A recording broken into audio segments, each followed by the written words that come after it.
Hi, I'm Bob Weir with another interview of people in the news in North Texas. My guest today is Republican Congressman Michael Burgess, who represents the 26th District of Texas. This year marks the 100th anniversary of the passage of the 19th Amendment. On August 26, 1920, women gained the right to vote in our country. Dr. Burgess wants to reflect on this momentous occasion by highlighting one of the women pioneers from the district he represents. Thank you, Dr. Burgess, for taking the time to do this interview. Absolutely, Bob. Thanks for having me on. All right, let's begin, if you would, by telling our viewers something about Dr. Benji Frances Brooks, who became the first female pediatric surgeon in Texas. Benji Brooks, quite a character, and was, in fact, one of my medical school professors down at the University of Texas Medical School at Houston. I did not know this at the time I was in medical school, but she actually was born in Louisville and raised in Flower Mound. She was born in 1918, well over 100 years ago, and had an aspirational goal from the time she was a small child to become a physician. And I guess according to the urban legend, she used to, in fact, use sewing scissors to operate on her dolls and get them better and repair them, and carried that skill with her forward in life. I think was the first female pediatric surgeon to go through the program at Harvard Medical School. For whatever reason, life in Massachusetts did not agree with her. She moved back to Texas. And by the time I was in medical school in the 1970s, she was at that time the chief of pediatric surgery at the University of Texas Medical School at Houston.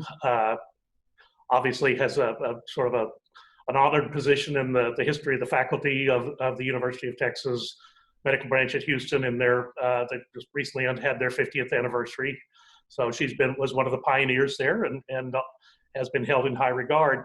I actually learned more about her after medical school, and in fact, 2 years ago, when I was chairman of the Health Subcommittee on Energy and Commerce, we did a bill to provide some dollars for what's called children's graduate medical education. And although typically you don't name a bill like that after someone, I think I came across an article where it was the 100-year anniversary of her birth. And as a consequence, I put in an amendment to name the bill after Benji Brooks. And so it was so named and proceeded on to a presidential signature by President Trump. It's, when I look back on my time with her, she was one of those larger than life characters, and certainly as a youngster, she made quite an impression on me. The whole premise that her thesis was that children are not just little adults. In fact, her immortal words are, "Damn it, kids are different." And sort of that's been one of the life lessons I've taken with me through certainly my medical career, and in fact, I keep it in mind now through the legislative career. But Benji Brooks, again, one of those that she hailed from our area, born in Louisville, raised in Flower Mound, actually came home to Texas to be part of the medical faculty at UT down in Houston, and is one of the pioneers in our state. And just a word on the 100th anniversary of the 19th Amendment, that is also important to me. My mother was born in 1920, so it is the 100th anniversary of my mother's birth. I lost her several years ago, but when I realized I had the juxtaposition of those two 100-year events, it seemed appropriate to acknowledge some of the leading women in history in the 26th district, and a good place to start was with Dr. Benji Brooks. And I agree. It's very important to remember history and to teach history.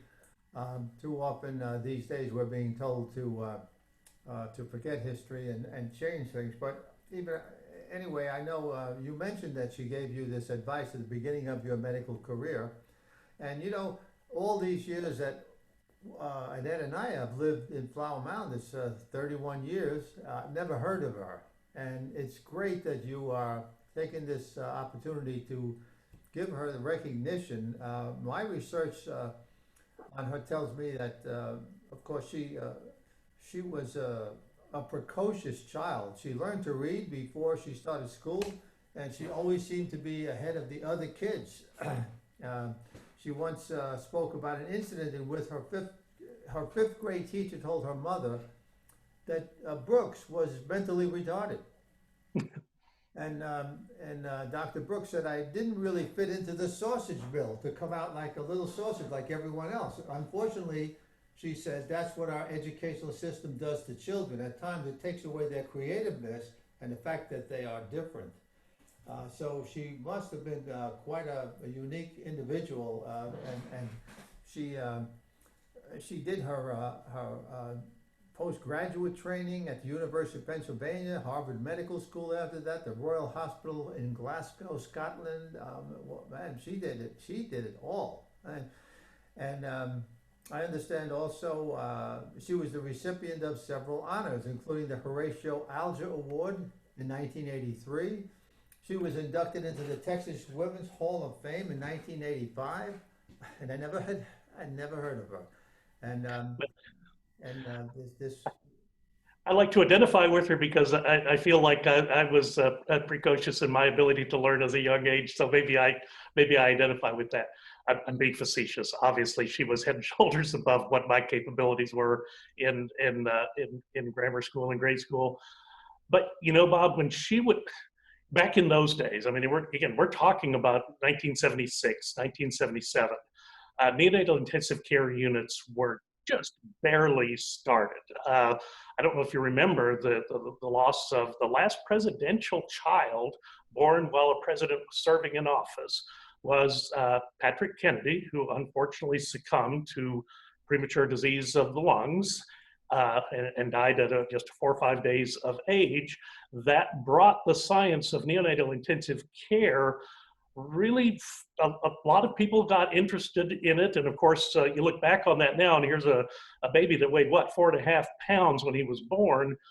You would never think of a baby that born at that size that could die of prematurity. And yet, in the early 1960s, that unfortunately happened. Well, fast forward a little over 10 years, and there I was, one of the first medical school classes to actually do a rotation in the neonatal intensive care unit at Herman Hospital in Houston. And there was just nothing quite like the entourage that would follow Dr. Brooks into this very tiny little intensive care unit with little tiny babies in their base isolates and incubators. And Dr. Brooks would then hold forth and hold court in the middle of this very cramped environment. But it was quite a learning experience, and I did learn a lot. I did learn a lot from her, and I obviously hold her in very high regard even to this day.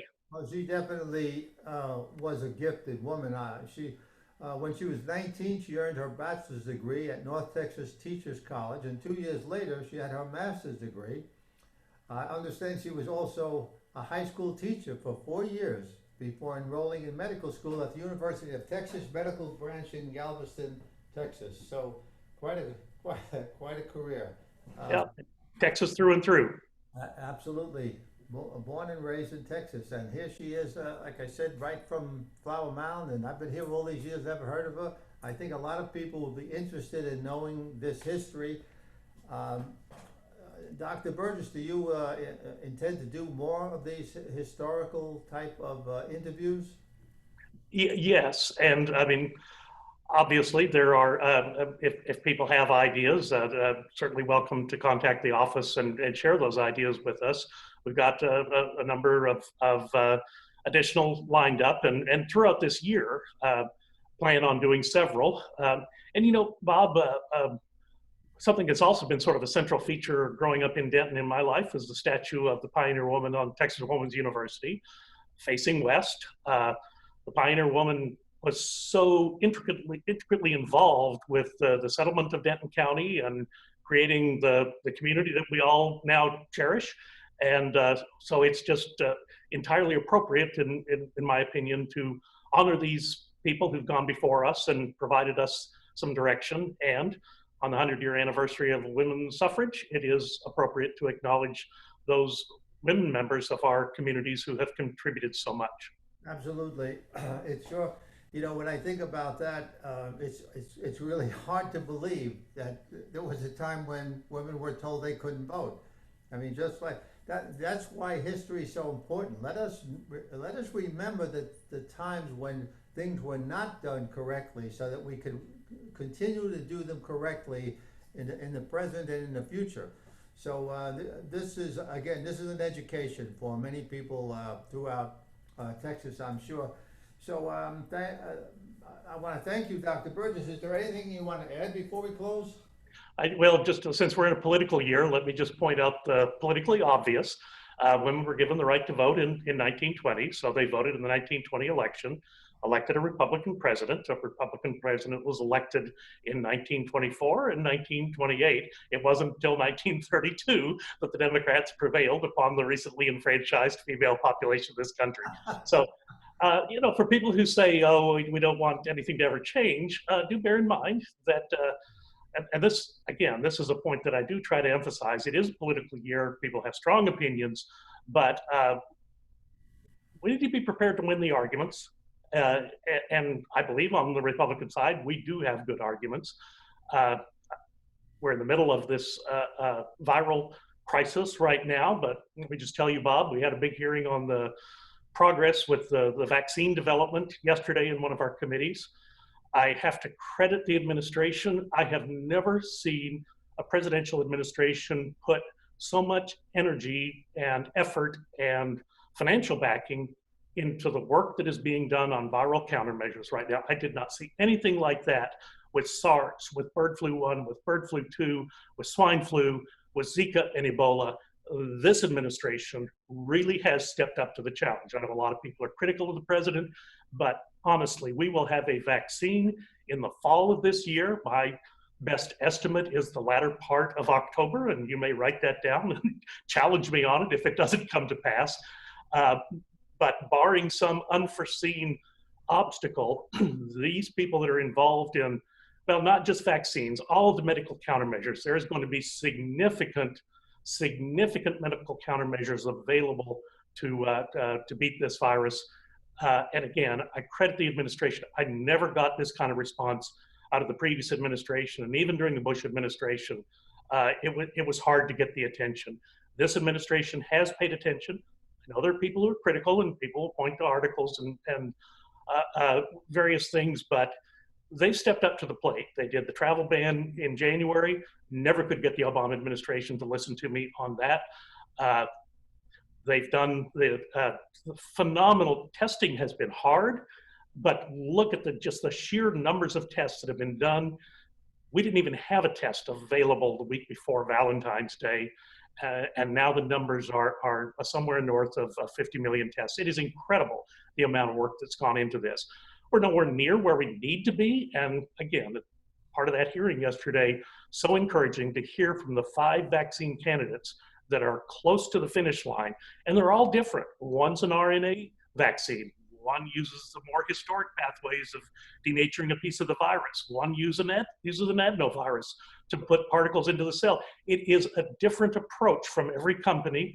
I wish them all Godspeed and success. Goodness knows we need the countermeasures, and I believe they will deliver. So the good news that I want people to know is that my belief is that, again, barring some obstacle that we put in the path of the administration, some point during the fall, the church bells are going to ring, the sky will be blue, and we'll all be able to be back together again. And believe it or not, Bob, I'm even looking forward to the time where we can be face-to-face and not have to meet on Zoom. Yeah, you and me both. You know, the only sad part, Congressman, about that is that the mainstream media does not give credit to the administration for what they're doing. It's a sad time in our history when they will hold back things like that. It is frustrating to the American public, and I hope this ends pretty quickly, but I'm afraid it won't until after November. Yes, we can always hope. But yeah, I looked at some of the stories that I read, and Bloomberg said, "Oh, this don't believe these trials. It's going to take 2 doses of this vaccine to be effective." Well, come on, it takes 3 doses of the hepatitis B vaccine today to be effective. That's not unusual to have more than one dose of a vaccine. That's not a tragedy. That's expected in the development of a new vaccine. But yet the way the story was written, you would think, oh my gosh, it's a complete failure. All the money we put into it and nothing's going to be produced, or it's going to take 2 doses. And heck, you'll never be able to get that done. Tell you what, Bob, I'll roll up my sleeve and take one of the, as soon as they tell me I can take the shot, I'm there. Well, let's do it on video. Yes, sir. And I'll be right alongside you taking my shot. All right, very good. All right, well, again, Dr. Burgess, I want to thank you for bringing our attention to this important history and during the 19th Amendment anniversary, 100 years ago this August. So thanks for talking about one of the great women pioneers in Texas. And I hope to be getting together with you again, either on Zoom or right here in our home studio. Very good. You know where I am. Thank you very much, sir. Thanks, Bob. Bye-bye.